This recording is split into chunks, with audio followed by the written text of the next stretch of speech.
Hello friends, asset compounders academy में एक बार फिर से आप सभी का स्वागत है। मेरा जो पिछला वीडियो था उसमें मैंने आपसे ये कहा था कि जो मेरा अगला वीडियो आएगा वो बहुत ही धमाकेदार होगा, बट मेटल सेक्टर से नहीं होगा, किसी और सेक्टर से होगा। जी हाँ फ्रेंड, फार्मा सेक्टर से है। जी हाँ, स्टॉक का नाम है बालाजी अमाइंस। केमिकल सेक्टर से भी इसे बोल सकते हैं। क्यों? क्योंकि ये काम क्या करता है इसके बारे में पहले जानते हैं। ये करता है Balaji amines limited specializes in manufacturing methyl amine, ethyl amines, derivatives of specialist chemicals and pharma expressions. जी हाँ फ्रेंड, ये फार्मा के सेक्टर में भी काम करता है एंड केमिकल सेक्टर में भी काम करता है। इसका अगर हम लोग इक्विटी चार्ट देखते हैं तो उसमें क्या पाते हैं, एक सडन स्पाइक। लेकिन ये सडन स्पाइक किस तरह डिनोट करता है? क्या किसी ऐप ऑपरेटर ने इसे चलाया है या किसी मैनिपुलेटर ने? ऐसा बिल्कुल भी नहीं है, ना किसी ऑपरेटर ने चलाया ना किसी मैनिपुलेटर ने चलाया। इंडिया में जब इंपोर्ट एक्सपोर्ट, जब हमारा कोरोना का दौर आया तो इंडिया में ये सारी केमिकल्स बनने लगी और इनका सेल्स आसमान छूने लगा।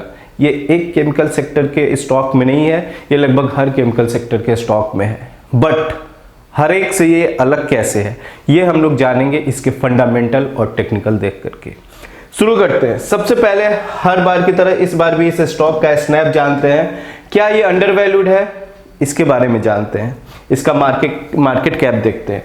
इसका मार्केट कैप है 9000 करोड़। जी हाँ, मिड कैप में जस्ट ये शामिल ही होने वाला है फ्रेंड। स्टॉक पी की करे तो 22, मतलब फेयर वैल्यू स्टॉक है। एंड करेंट प्राइस और बुक वैल्यू के पे नजर डाले तो थोड़ा सा ओवर वैल्यूड ये नजर आता है। दूसरा जो मेथड है, net worth and market cap को कंपेयर करें तो भी ये ओवर वैल्यूड नजर आता है।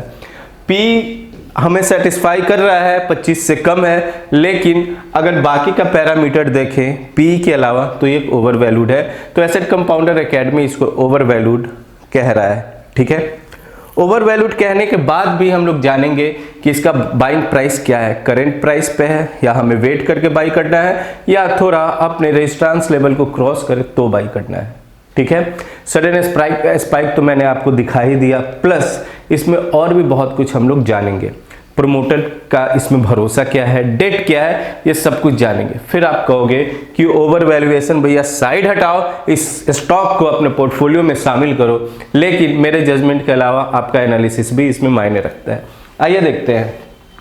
करेंट प्राइस बुक वैल्यू को कंपेयर किया, नेटवर्थ मार्केट कैप को कंपेयर किया। आरओई पिछले साल का बेहतरीन 34% का है। 7 साल का रोस देखें तो 32% का है, बेहतरीन। सेल्स ग्रोथ की बात करें पिछले 5 साल में, बेहतरीन 28%। एंड आरओई का बात करें पिछले 7 साल में तो 27%, बेहतरीन। ओके, सेल्स ग्रोथ पिछले 3 साल में, कोरोना के बाद, जब से कोरोना का शुरू हुआ पीक, आपको पता होगा सबसे ज्यादा केमिकल सेक्टर में रिटर्न आया। ठीक है, and this stock is also belong to chemical sector as well as pharma sector also, क्योंकि ये फार्मा सेक्टर में भी काम करता है। तो ये 35% का रिटर्न सेल्स ग्रोथ पिछले 3 साल। जो भी हमने अभी तक देखा स्नैप काबिले तारीफ है। आगे चलते हैं और देखते हैं कि इस कंपनी में डेट है या नहीं। डेट होगा तो एनालिसिस वहीं पे रोक देंगे, वीडियो वहीं पे खत्म हो जाएगा। फिर नेक्स्ट वीडियो हम लोग आपके लिए लेकर के आएंगे एक और जबरदस्त, ठीक है, इससे भी कहीं जबरदस्त। पिछले 2 वीडियो जो हमने स्टॉक लाया, जिसको आप देख करके फंडामेंटल जान करके मैं ही सिर्फ नहीं, आप भी बहुत चक्के रह गए। एंड एक्साइटमेंट और भी ज्यादा क्रिएट हुआ कि एक और ऐसा स्टॉक आए, ताकि 2 स्टॉक के अलावा 3, 4, 5, 6, 7 ऐसे 10 स्टॉक एटलीस्ट आपके पास हो, जिससे एक बेहतरीन सा पोर्टफोलियो आप बना सको। जी हाँ, आइए देखते हैं इस कंपनी में डेट है या नहीं। इक्विटी पे लास्ट में आएंगे एंड प्रोज में आते हैं। पिछला 2 वीडियो जो भी मैंने आपके साथ अभी रिसेंटली शेयर किया उसमें कॉन्स नहीं था, एंड इस वीडियो में भी कॉन्स नहीं है, सिर्फ प्रोज है, ऑलमोस्ट डेट फ्री। तो डेट फ्री है ये कंपनी, हमारा मोस्ट इंपॉर्टेंट क्राइटेरिया यहाँ फुलफिल होता है। अब हम लोग आगे चलेंगे, प्रोमोटर का हाल समाचार लेंगे, रोज का हाल समाचार लेंगे, FIDI का क्या थॉट है इसमें वो जानेंगे। कंपनी का फ्यूचर प्रोस्पेक्टिव क्या है वो भी जानेंगे, एंड कंपनी का बाइंग प्राइस या फिर वेट करना है टारगेट प्राइस क्या होगा ये भी जानते हैं। सब्सक्राइब नहीं किया सब्सक्राइब कर लीजिए फ्रेंड, क्योंकि ऐसे ऐसे ढेर सारे स्टॉक अभी हमारे चैनल पे पब्लिश होना बाकी है। सो वो स्टॉक सबसे पहले आप तक पहुंचे, आप उसका सबसे जल्दी बेनिफिट उठाए, इसके लिए बेल आइकन भी प्रेस कीजिए। ओके, नाउ ये कंपनी डेट फ्री है, यहां से हमें पता चल गया। हमारा जो मोस्ट इंपॉर्टेंट क्राइटेरिया था वो यहां से फुलफिल हुआ। ओके, इसको हटा देते हैं क्योंकि ये हर स्टॉक में लगभग जो भी अच्छा स्टॉक होता है देखने के लिए मिलता है। कैगर एक इंपॉर्टेंट चीज है, 35.5% का बेहतरीन। इसके बाद 3 साल का आरओई देखते हैं, रिटर्न ऑन इक्विटी 28.5%, ये भी बेहतरीन। ओके, आगे बढ़ते हैं। अभी तक जो भी मैंने देखा कंपनी ओवर वैल्यूड है, जो सच्चाई है वही आपके सामने रखा हमने। कंपनी ओवर वैल्यूड है, लेकिन फिर भी ये क्या अभी के प्राइस पे बाइंग करने लायक है या नहीं आगे देखेंगे। डेट फ्री है, आरओई बेहतरीन है, कैगर बेहतरीन है, पिछले 7 साल का जो रोस देखा वो बेहतरीन है, हमारे पास पिछले 7 साल का जो आरओई देखा वो बेहतरीन है, सेल्स ग्रोथ पिछले 5 साल का देखा वो बेहतरीन है। अगर ये चीज सारे के सारे बेहतरीन है तो आज के डेट में एशियन पेंट भी हर तरह से ओवर वैल्यूड दिखाई देता है, लेकिन फिर भी वो 10 साल पहले भी ओवर वैल्यूड था, अभी भी ओवर वैल्यूड है और आने वाले समय में भी ओवर वैल्यूड रहेगा। क्यों? क्योंकि उसका फंडामेंटल बेहतरीन है, जस्ट लाइक दिस। सो आगे बढ़ते हैं, अब देखते हैं रोस पिछले 10 साल का क्या कहता है इस स्टॉक का। फ्रेंड, हम लोग आ चुके हैं रेशियो के सेगमेंट पे।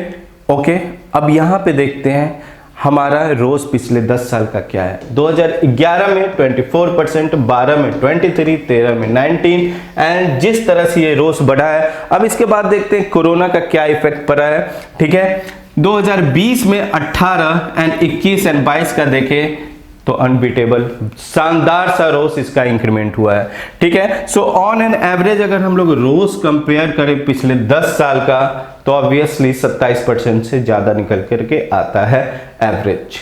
ओके, नाउ रोस तो बेहतरीन है। अब जानते हैं क्या कि प्रमोटर का भी इस स्टॉक में उतना ही भरोसा है जितना अभी तक फंडामेंटल जान करके हम लोग इस स्टॉक पे भरोसा कर रहे हैं। आइए जानते हैं, अगर प्रमोटर एग्जिट किया होगा हेवी परसेंटेज से तो इस एनालिसिस को ड्रॉप कर देंगे, and I will suggest you कि डोंट बाय। बट एक बार देखते हैं कि प्रमोटर का हाल क्या है। शेयर होल्डिंग पैटर्न पे आ जाते हैं हम लोग। ओके, 2019 में प्रमोटर होल्डिंग था 53.64% एंड नाउ सितंबर 2022 में प्रमोटर होल्डिंग है 53.7, बढ़ा है। ओके, कहीं भी ये प्रमोटर होल्डिंग कम नहीं हुआ है, सिर्फ जो डिफरेंस आया है वो 0.02% का आया है only, so it is negligible. Okay, दूसरी तरफ हमारा जो ध्यान जा रहा है फ्रेंड वो जा रहा है एफआईआई के होल्डिंग पे, जो कि 2019 में 1.67% था एंड पिछले 2.5 साल में ये लगभग 3 टाइम्स बढ़ा है 4.55%, बेहतरीन। एंड डीआईआई अपना होल्डिंग अभी भी बरकरार किए हुए है, जो होल्डिंग दिसंबर 2019 में था लगभग वही होल्डिंग सितंबर 2022 में भी है। पब्लिक का होल्डिंग एज इट इज बरकरार है, तो प्रमोटर का भी इसमें भरोसा है, प्लस एफआईआई भी काफी ज्यादा इस स्टॉक में इंटरेस्ट ले रहा है एंड अपना होल्डिंग इंक्रीज कर रहा है। तो आपको पता ही है क्या कोई स्टॉक मल्टी बैगर कब बनता है, जब एफआईआई हेवी अमाउंट में बाइंग करता है। तो हम लोग देख सकते हैं एफआईआई का भरोसा इसमें क्या है। अब तो फ्रेंड डीआईआई भी जिस तरह से बाइंग कर रहा है, एक नजर इस पे पड़ा, वो पिछला हाई चुटकी बजाते ही तोड़ेगा। एक अच्छा न्यूज इस स्टॉक के फेवर में न्यूज, चाहे वो रिजल्ट हो या किसी और तरह का कॉर्पोरेट से रिलेटेड हो, इसको मल्टी बैगर बनाएगा। ओके, एंड ऑब्वियसली आपके पोर्टफोलियो के रिटर्न को कंपाउंड करेगा। अभी तक जो भी हमने देखा, कंपनी ओवर वैल्यूड है बट डेट फ्री है, प्रमोटर होल्डिंग है, कंपनी लगातार प्रॉफिट दे रहा है, कंपनी का सेल्स ग्रोथ लगातार इंक्रीज हो रहा है एंड कंपनी का फंडामेंटल ऑसम है। ओके, तो आप आज खरीदो 2 साल बाद, 4 साल बाद, ठीक है, ये कंपनी ऑब्वियसली अपना पी बढ़ाती जाएगी, प्लस ये कंपनी जो अभी ओवर वैल्यूड है आगे भी होपफुली ओवर वैल्यूड ही रहेगी, क्योंकि अच्छी कंपनी है, डिमांड हमेशा रहेगा एंड ये अपना प्रीमियम हमेशा बरकरार रखेगा। ओके, नाउ आते हैं इक्विटी ग्राफ पे, देखते हैं इक्विटी ग्राफ का बाइंग प्राइस क्या है एंड हमें कहां तक इसे बाइंग करना चाहिए। ऑब्वियसली अभी तक हमने देखा ये एक लॉन्ग टर्म इन्वेस्टमेंट के लिए परफेक्ट स्टॉक अभी साबित हुआ है। नाउ जिस तरह का इसका फंडामेंटल है उसके हिसाब से कम इसे 45 डिग्री का एंगल बनाना चाहिए फ्रेंड, एंड कंपनी का वैल्यू लगभग 5200 के आसपास होना चाहिए। कंपनी अभी जो कोट कर रहा है, जो अभी सीएमपी है, कंपनी का जो करंट मार्केट प्राइस है वो नियर अबाउट 2800 का है, एंड हमारा जो प्रोजेक्टेड प्रॉफिट टारगेट प्राइस है वो है 5200 का friend, with in 12 to 18 month. Okay, with in 12 to 18 month. अभी जो प्राइस है, करंट प्राइस पे जो भी अमाउंट हमें डिप्लॉय करना है वो 40% अभी डिप्लॉय करना है। नेक्स्ट 40% जो डिप्लॉय करना है वो 2500 के प्राइस पे करना है, एंड नेक्स्ट जो 20% डिप्लॉय करना है वो अगर 2000 प्राइस पे आता है, 2000 के शेयर प्राइस पे, तो वहां पे डिप्लॉय करना है। अदरवाइज जैसे ही ये 3000 के प्राइस को क्रॉस करता है वहां पे हमें बाकी का 20% डिप्लॉय कर देना है। 40% CMP, 40% when it's come below 2500 and 20% either on 2000 share price or if it crosses above 3000 then। Okay, तो ये हमारा ओवरऑल सिनेरियो रहा। एसेट कंपाउंडर एकेडमी इसको लॉन्ग टर्म पोर्टफोलियो के लिए सजेस्ट करता है, प्लस आने वाले समय में ये एक मल्टी बैगर साबित हो सकता है, ये भी हमारा प्रेडिक्शन है। सो आपका विचार क्या है हमें कमेंट बॉक्स में बताएं, एंड ये भी बताएं कि आपको हमारा एनालिसिस कैसा लगा। अच्छा लगा सब्सक्राइब कीजिए, लाइक कीजिए, फ्रेंड फैमिली से के साथ शेयर कीजिए। Thank you so much for watching my friends, thank you so much.